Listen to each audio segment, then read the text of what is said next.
In this video, let's talk about the Chiefs re-signing a familiar face to the wide receiver room, Patrick Mahomes making the Time 100 most influential people of 2023 list, and look at the most updated situation on Chris Jones and a potential contract extension. But first, how about those?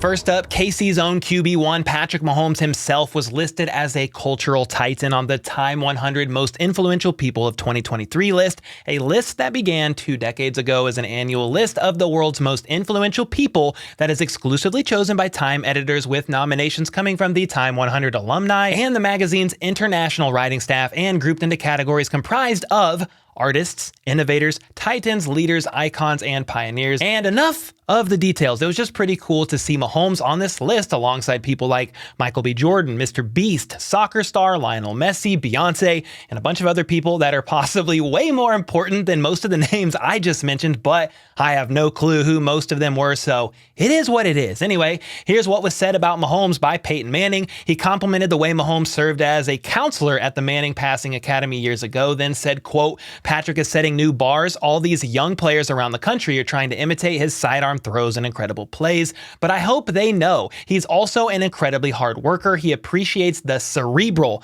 part of the game, and he understands his platform as the MVP quarterback of the Super Bowl winning team. This won't be the last time you hear Patrick Mahomes identified that way." Well now, Peyton Manning, I like the sound of that a whole lot. Some pretty awesome words from him, and this isn't the first time Mahomes made the top 100. He was listed on there in 2020 when Derek Jeter did a piece on Mahomes saying that he could be, quote, "one of the most impactful athletes of this generation." So at the young age of 27, Mahomes is a 2-time league MVP, 2-time Super Bowl MVP, and 2-time Time Magazine Top 100 honoree. That is very nice, as Borat would say. And it's worth mentioning that with Mahomes being listed on here in 2020 and also in 2023, he joins a very short list of QBs who have been listed more than once, with the only other being Tom Brady in 2017 and in 2021. And then moving right along from some good news to more good news, because it was announced that the Washington Commanders owner Dan Snyder has reached an agreement on a sale of the franchise for an NFL record price of $6.05 billion.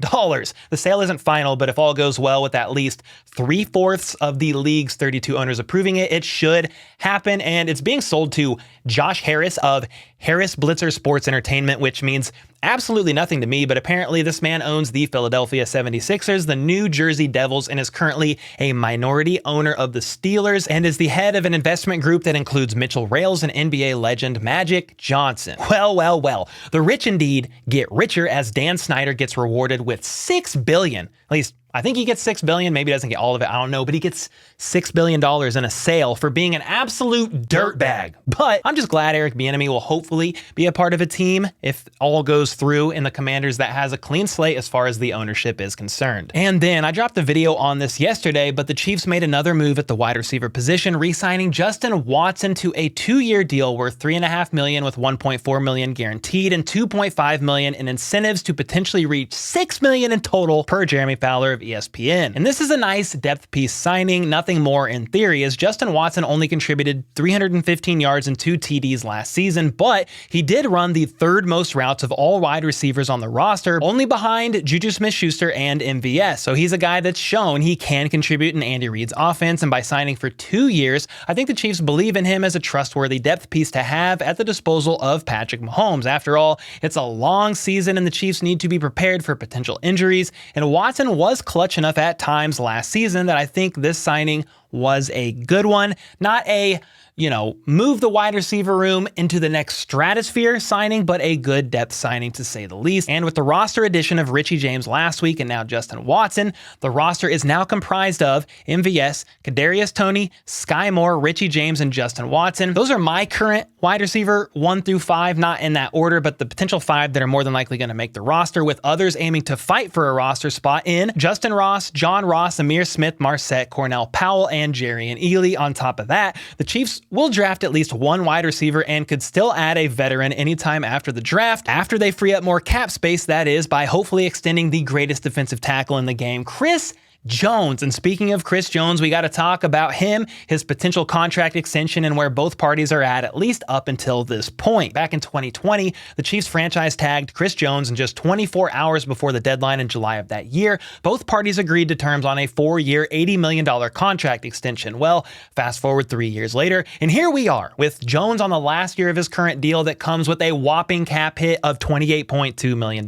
Pocket change. Now, the hope is that Chiefs and Chris Jones will get an extension done this offseason, though it's trending in the direction that if another extension gets done, it's more than likely going to be after the draft. Albert Breer of Sports Illustrated feels that way, and honestly, when you read Clark Hunt's quote in an article from Nate Taylor of The Athletic earlier this month, it's not looking favorable for things to happen anytime soon, because Hunt was quoted saying, quote, "Certainly when a star player like Chris Jones is down to a year left on their contract, you will at least think about talking to him about an extension. We're not there yet, but that's something Brett and I will continue to talk about over the next 3 or 4 months." And then Chiefs GM Brett Veach said he's hopeful that the Chiefs can keep Chris Jones for the long term beyond the final year of his contract, saying, "I think it's safe to say that doing something with Chris would make sense for us, and I think Chris would want to stay here and retire a Chief." So Brett Veach's answer sounded a bit more optimistic than Clark Hunt's, but either way, I think they want to do their best to try and keep the CEO of Sack Nation around. And on the subject of retiring a Chief, back in March, when a fan asked Chris Jones about an extension, he responded saying, "I'm a Chief for life. I will not play for another franchise, and I would assume that means he will do whatever it takes to stay here in KC or retire, potentially, before playing for another organization." Now, you never know what could happen, because at the end of the day, this is a business and money talks. And last year, I would have said Tyreek Hill is never going away from the Chiefs, but I do take what Chris Jones said about only playing for KC pretty seriously. Regardless, it looks like we've got time, which is fine on one hand, but annoying on the other, because a Chris Jones extension would help free up some much needed cap space for a team that has only around $4 million or so, maybe even less with the signing of Richie James. I haven't seen his cap number just yet, but it seems like the Chiefs aren't in a rush, and neither is Chris Jones. I'm sure he wants to see how the defensive tackle market continues to play out, because it's been reported that Chris Jones wants a contract extension that makes him at least the second highest paid defensive tackle in the NFL, which would put him only under Aaron Donald, and that's at least. He might even want more than Aaron Donald. But when asked if he wants to be the highest paid rusher in the NFL, Jones replied saying, "Do you think I should be the highest paid rusher in the league?" And the reporter responded saying, "I think so, but my opinion doesn't matter," to which Jones said with a laugh, "Mine doesn't either." So while he says his opinion doesn't matter, it will somewhat matter, because even though he's about to turn 29, he's coming off of a career year last season with a season high 44 tackles and 15.5 sacks, tying his 2018 sack record. And with reports of him wanting to be at least the second highest paid DT in the league, time is on his side for leverage, as other defensive tackles like Daron Payne and Jeffrey Simmons, among others, getting their deals done. Chris Jones is currently the 6th highest paid tackle, so he has a ways to go in that regard, but there's plenty of room to become the second highest paid, at least if you look at the gap between Jeffrey Simmons and Aaron Donald at the peak of the summit. And that's where I want to ask you guys your thoughts on the situation. Do you want to see Chris Jones extended and retire a Chief, or maybe see the Chiefs explore a trade and get a boatload of draft picks out of him while he's playing his best, similar to Tyreek last year? Though I would argue Chris's value to the defense is more important than Tyreek's value was to the offense when he was here. And I don't think the Chris Jones situation is the same as Tyreek. Remember, the Chiefs offered Tyreek a pretty high-paying deal, and Tyreek wanted to be the highest, no ifs, ands, or buts, after the Devontae Adams deal happened. Anyway, I digress about the Tyreek thing, because I have one more option for you. Maybe you would like to see Chris Jones play his last year out, then the Chiefs tag him the next. And either of these options come with their own complex set of pros and cons.